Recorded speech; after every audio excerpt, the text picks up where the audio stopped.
오늘 우리가 읽은 이 본문의 말씀이 부정적으로 보이십니까? 긍정적으로 보이십니까?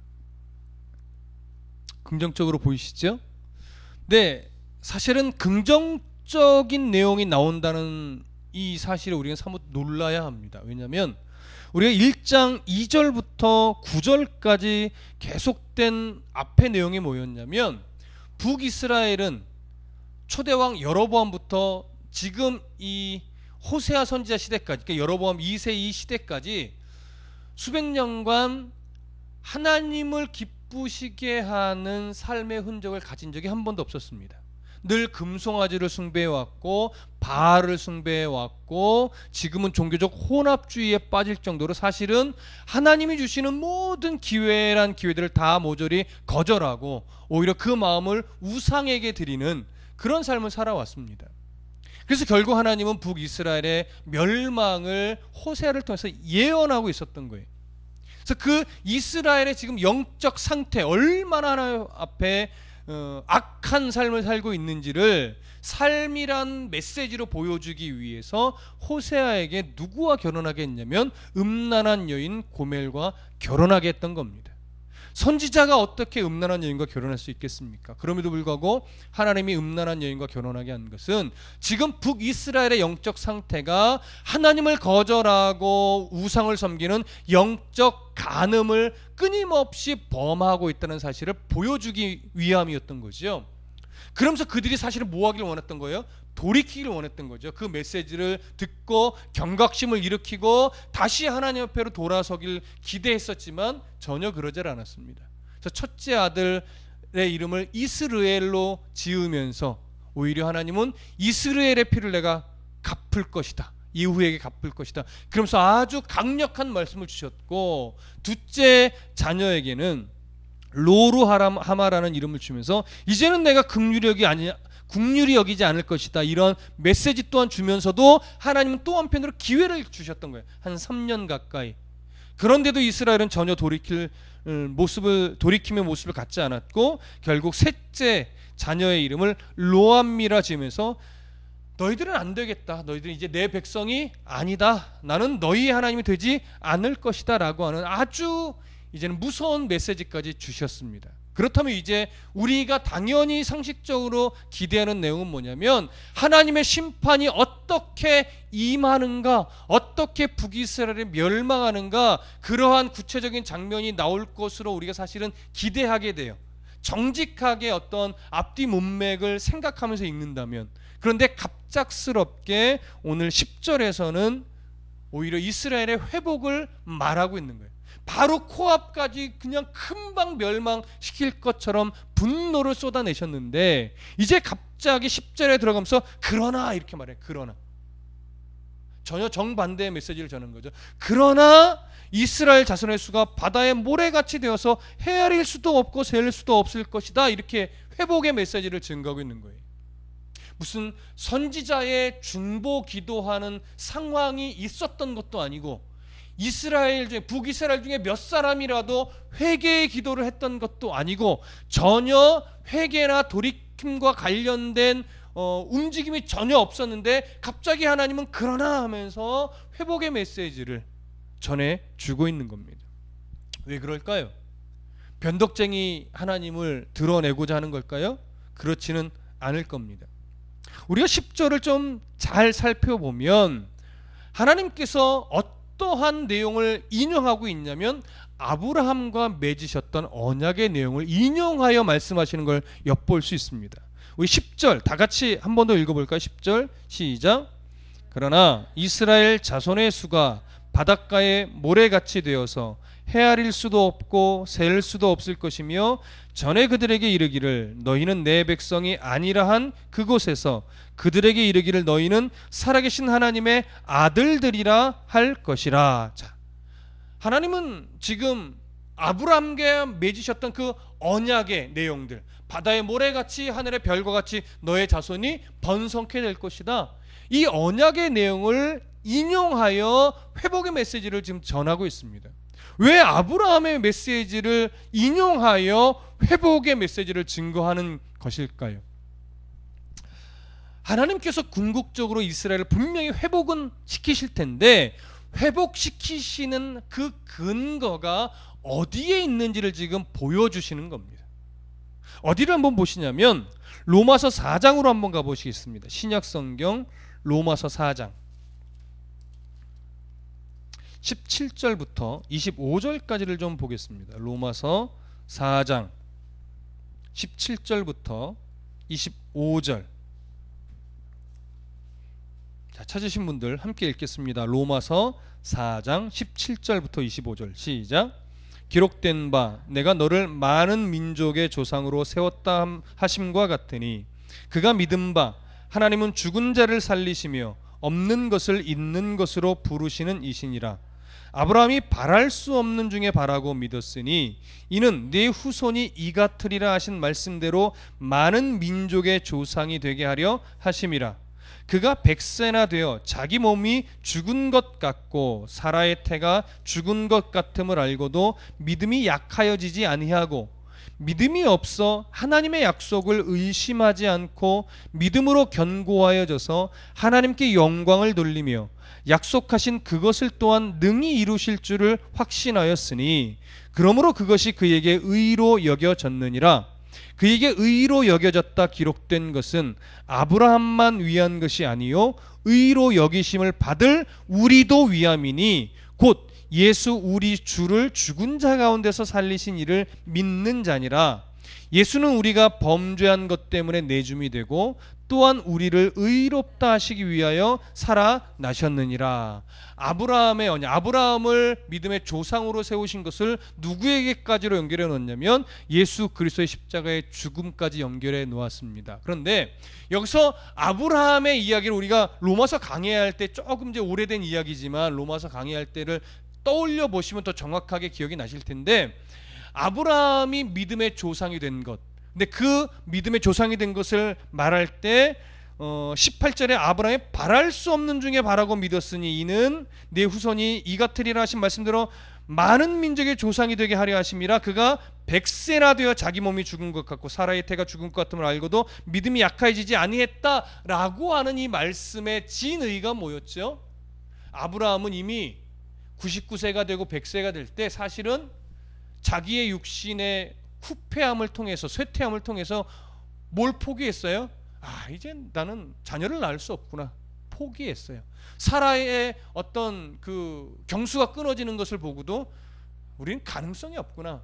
포기했었단 말이에요. 아브라함 자신도 포기했었어요. 후손을 바다의 모래처럼 번성하는 거 포기했었다고요. 근데 누가 포기하지 않으셨어요?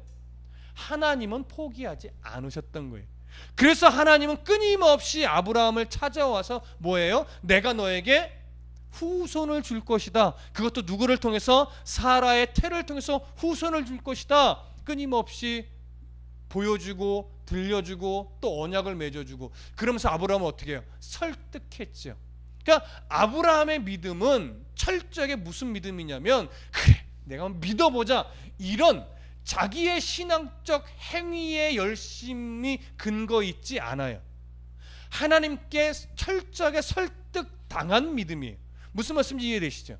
아브라함의 믿음은 철저하게 하나님으로 인해서 자기를 부정하게 된 믿음이에요. 철저하게 하나님의 섭리를 통해서 하나님께서 약속하신 그대로 이루어지고 성취될 것을 믿을 수밖에 없었던 믿음이에요. 근데 하나님은 그렇게 믿도록 설득해 내신 후 설득당하자 그 믿음을 어떻게 여기셨냐면 의로 여기셨어요. 그래서 그 믿음을 뭐예요? 믿음의 조상이라고 하는 놀라운 어떤 별명, 닉네임 그런 사람이 되게 만드셨어요. 그것을 오늘 로마서는 어디에까지 연결을 하냐면 23절 그에게 의로 여겼다 기록된 것은 아브라함만을 위한 것이 아니요 의로 여기심을 받을 우리도 위함이니 곧 예수 우리 주를 죽은 자 가운데 살리신 이를 믿는 자니라. 우리에게도 동일한 이 의로 여기는 은혜를 우리에게도 뭐하기 위해서? 주기 위해서. 결국 우리를 의롭다 여기시는 믿음 또한 그 믿음, 인정하시는 믿음의 근거가 나의 어떤 신앙의 열심이나 애씀에 있나요? 아니요. 우리에게 없다 이거예요. 아브라함에게 근거가 없듯이, 아브라함이 믿음의 조상이 된 것이 아브라함 자신에게 근거가 없듯이, 우리가 의롭게 된 것 또한 우리에게 근거가 없고, 아브라함을 사랑하셨던 하나님으로 인했던 것처럼 나를 사랑하시는 하나님 때문에 우리가 의롭게 여김받은 거라고요. 나를 사랑해서 예수 그리스도를 십자가에 내어주신 그 사랑을 우리가 덧입어서, 그래서 우리가 의롭게 된 거란 이야기예요. 그렇다면 다시 오늘 우리 본문 호세아로 돌아와 보시면, 오늘 1장 10절에서 이 아브라함의 언약을 인용하여 북이스라엘의 회복을 논하는 것은 북이스라엘의 어떠함 때문이 아니라, 북이스라엘은 아브라함이 스스로 내게는 자손을 이을 가능성이 없게 여겨서 포기했던 것처럼, 지금 북이스라엘은 스스로 회복할 가능성이 보여요, 안 보여요? 전혀 안 보인다는 거예요. 그들의 힘, 그들의 노력, 그들의 애씀, 그들의 변화를 기다려서는 그들은 회복할 수 없다라고 하는 거예요. 그러기 때문에 하나님은 북이스라엘 향한 자신의 사랑에 근거하여 결국 내가 뭐하고 말 것이다? 회복시키고 말 것이다.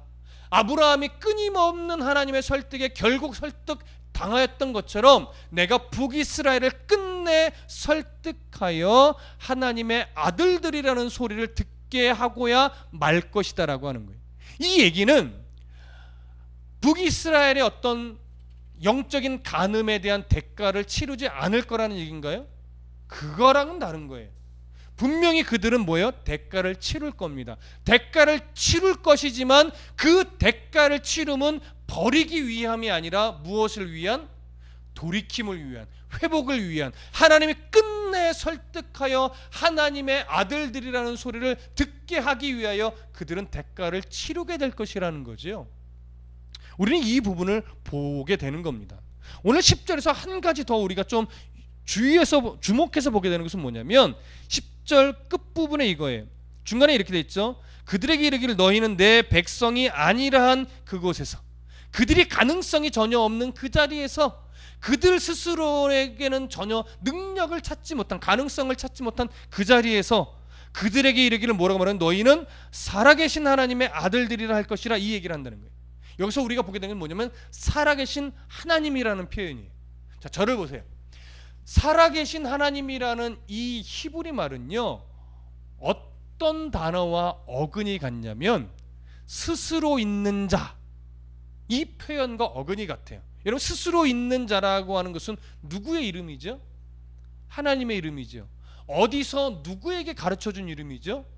시내산에서 하나님이 모세에게 가르쳐준 이름이에요. 이스라엘 백성들이, 그러니까 애굽에 있는 백성들이 내 말을 안 듣고 그가 누구냐라고 하면 뭐라고 합니까? 그러면 스스로 있는 자다, 이렇게 말해줘라. 여러분, 스스로 있는 자라는 것은 사실 냉정하게 얘기하면 하나님의 이름은 아닙니다. 하나님은 이름이 있지 않아요.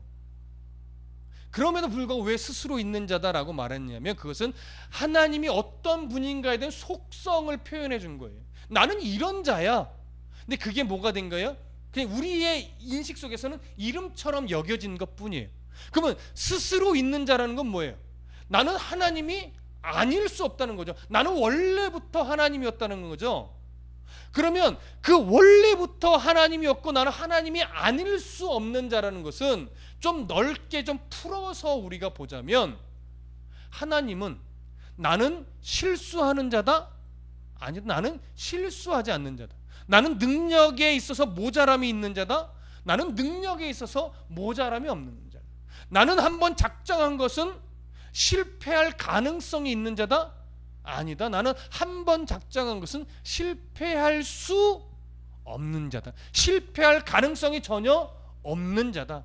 그런 의미의 뭐예요? 스스로 있는 자예요. 나는 내가 하나님이기를 중단할 수 없는 자다. 나는 처음부터 하나님이었고 계속해서 나는 하나님일 수밖에 없는 그런 존재다라고 하는 거예요. 이런 의미를 이렇게 넓게 제가 풀어드렸던 이런 의미를 오늘 호세아서의 내용과 연결해서 조금 더 넓게 풀어보면 무슨 말이냐면, 북이스라엘은 끊임없이 하나님을 배반하고 떠났다. 그리고 계속된 기회를 주고 설득함에도 불구하고 북이스라엘은 끝까지 배교의 길을, 영적 간음의 길을 걸었다 이거예요. 그렇지만 나는 북이스라엘의 하나님인 것을 포기할 수 없는 자다 이거예요. 여러분 무슨 말인지 아시겠습니까? 하나님은요, 우리의 하나님이기를 포기할 수 없으신 분이에요. 이미 너는 내 아들이야, 너는 내 딸이야, 너는 내 자녀야 라고 해서 예수 그리스도의 보혈의 은혜를 덧입혀 준 이상, 무슨 말씀인지 아시겠어요? 덧입혀 준 이상 하나님은 우리의 아버지가 되지 않으실 수 없는 분이에요. 하나님과 우리의 관계는 절대 그 무엇으로도 끊어질 수 없는 관계가 되어 버린 거예요. 무슨 말씀 이해되시죠? 이스라엘과의 관계도 꼭 그렇다 이거예요. 지금 우리와의 관계가 예수 그리스도로 인해서 그렇게 되었듯이. 그럼에도 불구하고 분명히 이스라엘은 대가를 치를 것입니다. 좀 전에 말씀드렸듯이 그것은 회복을 위한 것이죠. 그래서 이 언약의 성취, 멸망을 하고 다시 결국 하나님께로 돌아오는 이 일, 이 성취를 통해서 결국 무엇이 증명될 수밖에 없냐면 역시 하나님은 무엇하신 분이다? 살아계신 분이다. 이것이 증명되어질 수밖에 없는 겁니다. 여기서 우리는 중요한 비교를 하나 하게 되는데, 이스라엘은 분명히 뭐예요? 멸망합니다. 멸망한 이후에 분명히 하나님은 다시 그들을 뭐 하실 거예요? 회복시키실 거예요. 우리는 그것을 역사 속에서 사실은 이미 알고 있습니다. 여기에 중요한 비교가 뭐가 있냐면, 그들이 영적으로 의지하던 우상들, 사실 거짓이지만 그 우상들은 이스라엘의 멸망을 막아주지 못했다라고 하는 거예요. 왜? 실력이 없으니까, 능력이 없으니까. 왜? 실제로 없는 자들이니까, 거짓이니까. 그런데 그들의 하나님은, 우리 하나님은 이스라엘을 멸하게도 하시는 분이요, 다시 회복시키시기도 하시는 분이에요. 왜요? 살아계신 하나님이시니까. 한 번도 자녀 삼은 백성을 포기하신 적이 없고 포기하시는 하나님이 아니시니까. 그게 바로 살아계신 하나님이라는 말의 의미예요. 그래서 10절 끝에 살아계신 하나님의 아들들이라 할 것이라, 이 얘기를 하는 겁니다. 그러니까 여러분, 이런 하나님의 사랑의 대상에 내가 속해 있다라는 것, 이것이 얼마나 큰 복인지 아셔야 돼요. 그리고 이것이 큰 복이라는 사실을 내가 깨닫고 있다라고 하는 사실 또한 우리가 얼마나 큰 복을 누리는 자인지, 복을 누린 자라는 증거가 되는 것이죠. 여러분, 그래서 참 복된 자인 겁니다. 왜요? 내가 그 사랑의 대상이라는 걸 알고 그 사랑이 절대 내 인생 가운데 어느 한순간에도 끊어지지 않는다는 사실을 우리가 듣고 깨닫고 알고 있으니까, 그리고 그것을 신뢰하기 위해서 오늘도 몸부림치고 있으니까 우리는 참으로 복된 자인 겁니다. 자, 이것에 대한 조금 더 자세한 설명이 11절에 나옵니다. 함께 읽어보겠습니다. 11절 시작. 이에 유다 자손과 이스라엘 자손이 함께 모여 한 우두머리를 세우고 그 땅에서부터 올라오리니 이스라엘의 날이 클 것임이로다. 자, 유다 자손과 이스라엘 자손이 함께 모여서 한 우두머리를 세우고 올라온다고 합니다. 이것은 뭐가 전제된 거예요? 멸망이 전제된 거예요.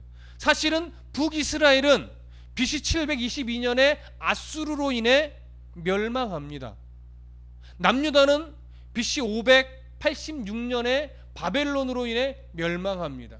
그러나 북이스라엘이건 남유다이건 멸망하기까지 솔로몬 왕이 이후에 르호보암 때 북이스라엘은 서로 나눠지는데, 분열된 두 왕국은 이렇게 서로 간에 멸망할 때까지 한 번도 하나가 된 적이 없었어요.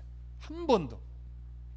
근데 결국 이렇게 따로따로 멸망하고 나서 하나님은 한 지도자를 세워서 이 두 개로 갈라졌던 나라가 하나가 된다라고 하는 얘기예요. 한 지도자를 세워서 다시 회복의 길로 돌아온다라고 하는 이야기예요. 근데 여기서 우리가 재밌는 표현은 뭐냐면, 이미 북이스라엘은 남유다이건 왕정 시대를 지나가고 있잖아요. 그렇죠? 그렇다면 한 지도자는 왕이어야 되죠. 그래서 하나의 왕을 세워서 회복의 길을 걷게 하시는 게 맞아요. 그렇다면 히브리어로 멜레크라는 단어를 써야 돼요. 근데 오늘 번역도 왕이라는 단어를 쓰지 않고 무슨 말을 써요? 한 우두머리, 로슈라는 말을 쓰는데, 이것은 왕을 말하는 것이 아닙니다. 왜 왕이라는 단어를 안 썼을까요? 결국 왕을 세워줘 봤더니 결국은 어떻게 되더라? 잘못된 길로 인도하더라. 우상의 길로, 어그러진 길로 인도하더라 이거예요. 그래서 하나님은 이전에 너희들을 어그러진 길로 인도하던 그런 차원의 지도자는 세우지 않을 것이다 이거예요. 다시 너희들을 온전하게 회복시킬 전혀 다른 차원의 지도자를 세워 너희를 하나로 묶고 회복시킬 것이다, 이 얘기를 하는 거예요. 그럼 궁극적으로 전혀 다른 차원의 지도자는 누굴까요? 궁극적으로 보면 예수 그리스도밖에 없죠.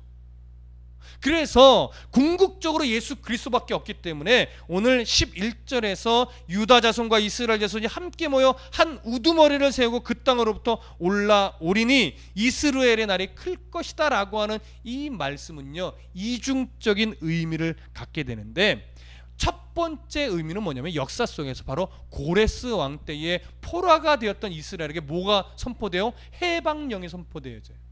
그래서 북이스라엘이건 남유다건 스룹바벨이라고 하는 한 사람의 지도자의 휘하에서 그의 인도를 받아 어디로 귀환을 하냐면 고향으로 귀환을 합니다. 이스라엘 땅으로 3차에 걸쳐 귀환을 하게 되는데, 귀환하면서 이 이스라엘의 12지파는 하나가 되어서 성전을 건축해요. 그리고 봉헌식을 하게 됩니다. 이때 12지파를 따라서 염소 12로 이스라엘 전체, 나누어진 이스라엘이 아니라 이제는 하나가 되는 12지파, 그 이스라엘 전체를 위해서 속죄의 제를 드립니다. 이렇게 이스라엘은요, 그 멸망한 이후에 징벌과 또 귀환을 통해서 하나가 되는 회복을 이루어냅니다. 누가 섭리하여 이렇게 이 일을 이루신 거예요? 하나님이 이루신 거죠. 이 내용은 에스라서에 잘 기록되어 있습니다. 이게 바로 첫 번째 의미예요. 그러면 두 번째 의미는 뭐냐? 바로 메시아이신 예수 그리스도를 통해서 예수 그리스도께서 구속의 성취를 이루심으로 말미암아 영적 이스라엘로 회복이 되는 것, 이것이 바로 두 번째 가장 중요한 의미인 겁니다. 예수 그리스도로 말미암아 하나가 되어 회복하는 거예요. 근데 이것은 어떤 식으로 우리가 더 확인할 수 있냐면, 오순절, 예수님 죽으신 이후에 사도행전에 기록된 오순절 이후에 예루살렘의 그 사도들이 북왕국에 있었던 사마리아로 내려가서 사마리아의 성도들에게 안수하는 장면에서 우리는 1차로 확인할 수 있어요. 사마리아 성도들에게 안수했다는 것은 뭐예요? 남유다의 성도들과 북이스라엘의 성도들이 사실은 큰 담이 있었어요. 서로 가까이 하지 않았어요. 근데 그 담이 허물어지고 뭐예요? 영적으로 믿음 안에서 하나가 되었다는 것을 보여주는 거예요.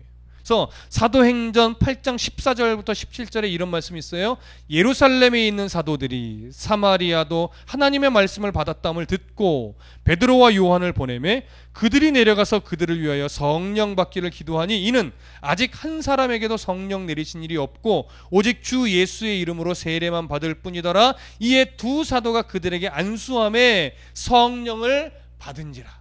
성령의 어떤 역사를 통해서 사마리아의 성도들과 남유다의 성도들 또 사도들이 믿음 안에서 성령으로 뭐가 되는 거예요? 하나가 되는 거예요.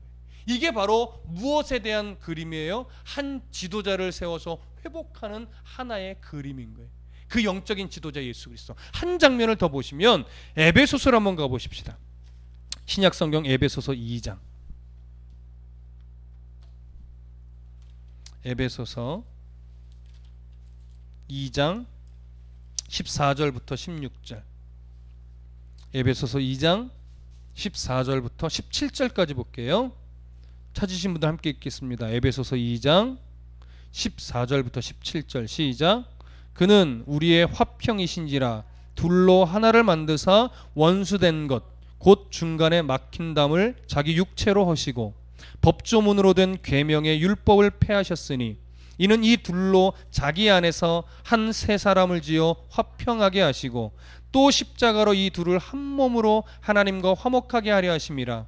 원수된 것을 십자가로 소멸하시고 또 오셔서 먼데 있는 너희에게 평안을 전하시고 가까운 데 있는 자들에게 평안을 전하셨으니. 자, 바로 이 본문은 유대인과 이방인 사이에, 조금 더 구체적으로 하면 유대인 성도들과 이방인 성도들과의 그 막혀있던 담을 허무시고 하나가 되게 하셨다라는 말씀의 내용입니다. 영적으로 바로 유대인과 이방인을 하나로 묶으신 거예요. 처음에는 남유다의 성도들과 북이스라엘의 성도들을 하나로 묶으시더니 이제는 어떻게 해요? 유대인과 이방인의 성도들을 하나로 묶으시는 거예요. 이게 바로 영적으로 예수 그리스도라는 영적인 지도자로 인해 하나가 되는 이 사건을 보여주는 거예요. 그래서 오늘 이스라엘의 날이 클 것이다 라고 하는 오늘 이 말씀은 결국 예수 그리스도로 인하여 영적 이스라엘이 정말 충만하게 일어날 것이다, 성취될 것이다, 이것을 우리에게 보여주는 것입니다. 우리 하나님은 이런 하나님입니다. 진노만 하시는 것이 아니라 분명히 우리를 회복시키시고 우리를 믿음 안에 충만하게 하시는 하나님이십니다. 우리는 그런 하나님을 소망하고 믿으며 나아가셔야 합니다. 2장 1절을 좀 다 같이 보겠습니다. 마지막 구절입니다. 2장 1절 시작. 너희 형제에게는 암미라 하고 너희 자매에게는 루하마라 하라. 사실은 이 말씀은 1장에서는 루암미라 하고 로루하마라고 하면서 거기에 부정어를 넣었어요. 그래서 긍휼히 여기지 않을 것이다, 내 백성이 아니다, 이렇게 진노하셨었지만 이제 영적으로 하나가 될 것을 하나님이 보여주시면서 2장 1절에서는 너희 형제에게는 암미라 하라. 여기 너희 형제라는 것은 북이스라엘 뿐만 아니라 남유다도 포함이 될 겁니다. 그 모든 형제에게 암미라 하라. 하나님의 긍휼을 덧입게 될 것이고 너희 자매에게는 뭐하라? 루하마라 하라. 하나님의 뭐예요? 긍휼을 덧입고 하나님의 백성이 되는 겁니다. 그래서 암미는 백성, 루하마는 자비. 앞에 약간 거꾸로 했네요. 암미는 내 백성이 될 것이다, 루하마는 내 긍휼을 덧입게 될 것이다, 그런 말이죠. 결국 그들은 하나님의 진노로 대가는 치르지만 결국 하나님의 설득하심과 섭리로 인하여 하나님의 견고한 백성이 될 것이고 하나님의 긍휼을 덧입게 될 것이라는 이야기입니다. 여러분, 오늘 우리가 봤던 이 세 절의 이 말씀은요, 우리는 정말 한편으로는 매우 감사한 내용입니다. 그 사랑이, 포기하지 않는 사랑이 우리에게도 있으니까요. 그런데 또 한편으로는 참 우리가 무서운 말이기도 합니다. 왜요? 우리는 하나님의 손을 이제는 벗어날 수 없는 사람들이 되어 버렸기 때문입니다. 그러니까 이 말은 이미 나는 하나님의 그 사랑의 품을 이제는 떠나기 싫어요, 이제 주님 그 품 안에서 살겠어요라고 고백한 사람들에게는 무서운 말이 아니죠. 근데 아직도 자꾸 밖으로 튕겨져 나가려는 그 마음이 아직도 남아있는 사람들에게는 무서운 말이에요. 갈 테면 뭐예요? 가봐. 가게 되어지나. 무슨 말씀인지 아시겠습니까? 여러분, 때로는 우리가 걱정되는 사람들이 많아요. 저렇게 믿음 생활하다가 저렇게 신앙의 깊이가 없어서 어떡하지라고 우리가 안쓰러워하고 걱정하게 되는 사람들이 사실 주변에 많이 있습니다. 근데 우리는 걱정도 필요하고 염려도 필요하고 그를 위해 안타까워하는 마음도 필요하지만 그보다 앞서서 먼저 생각해야 될 것은 뭐냐면, 하나님이 포기하지 않고 끝까지 붙잡으실 텐데 왜 저렇게 아둥바둥 되나. 빨리 이 하나님의 포기하지 않는 사랑을 깨달아야 될 텐데, 그래서 자꾸 튕겨져 나가려는 그 마음이 헛된 것임을 알고 빨리 하나님께로 돌아와야 될 텐데 라고 하는 그런 긍휼의 마음을 품고 기도해 주는 것이 오히려 더 중요할 것입니다. 여러분, 하나님 손에 붙잡혀 있다라고 하는 것의 가치를 이제 우리는 아는 자들입니다. 그래서 그것이 우리는 기쁩니다. 근데 아직 하나님 손에 붙잡혀 있다라고 하는 이 가치를 바르게 이해하지 못해서 하나님 손에 붙잡혀 있는 게 불편한 사람들이 있어요. 하나님 손에 붙잡혀 있는 게 참 귀찮은 사람들이 있어요. 그것을 빨리, 그 수준의 신앙을 빨리 벗어나셔야 돼요. 그래서 내가 하나님의 가치 안에 있고 내가 하나님 손에 붙들려서 살아가는 것이 참 소중한 일이구나. 정말 가치 있는 일이구나. 더 그 안으로, 더 그 가치 안으로 내가 더 깊이 들어가야지. 이 마음을 품으면요, 삶이 안정되어지고 견고해져요. 그러면 삶이 조금 더 뭐예요? 가지가 쳐지고 조금 더 단순해지게 되죠. 그러면 하나님과의 나와의 관계에 더 우리가 집중하게 되고, 그러면 그 하나님이 내게 있어서 참으로 친밀한 하나님이 됩니다. 그 친밀함을 한 번, 두 번, 세 번 경험하게 되면 그 하나님과의 동행한다는 것이 굳이 말로 설명하지 않아도 마음 깊은 곳에서 이게 하나님과의 친밀함이구나, 이걸 깨닫게 돼요. 그러면 참으로 견고하고 안정되고 참으로 기쁘고 감사함이 넘쳐나는 그런 하루하루의 삶이 될 것입니다. 여러분, 이런 하나님의 친밀함 마음껏 경험하시고 누리실 수 있는 은혜가 있기를 소원합니다. 기도하겠습니다.